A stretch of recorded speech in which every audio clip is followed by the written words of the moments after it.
section. Next topic is the Indian national movement mass phase from the non-cooperation movement to the QIM, Quit India movement of 1942. The Lahore Session of the Indian National Congress, which happened in 1929 at Lahore, is very, very important history, because the reason is, either first statement is the Congress passed a resolution demanding complete independence.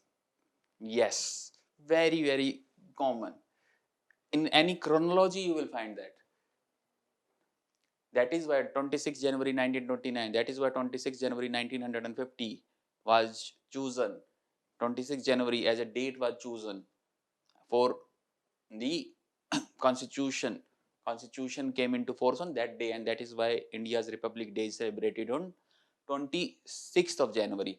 Because earlier in 26th January 1929, at Lahore session of Congress under the presidency of J.L. Nehru, Jawaharlal Nehru, Congress platform passed the Purna Swaraj resolution, which is the first statement. It is correct.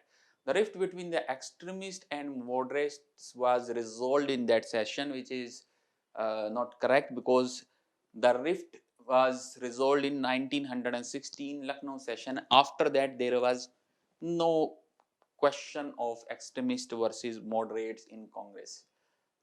So second statement is wrong. Third statement is a resolution was passed rejecting the two-nation theory. Two-nation theory in that session. Okay, now two is very, very easy, basic knowledge, you can eliminate that. So can you, but you, if suppose, if you don't have idea of 3 and 2 is wrong, 1 is correct, can you solve it with it?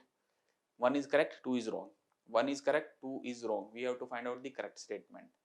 2 is wrong. So B is gone. Now A, C can be there, because D is also wrong, because 1 is correct.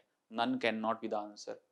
So we have to know the, we have to solve, we have to apply our mind on third statement. A resolution was passed rejecting the two-nation theory in that session. Two-nation theory was propounded by Muhammad Ali Jinnah of Muslim League. According to him, Hindus and Muslims of India, of South Asia, are actually two nations in one country. One country in our geographical boundaries, they represent two different nations.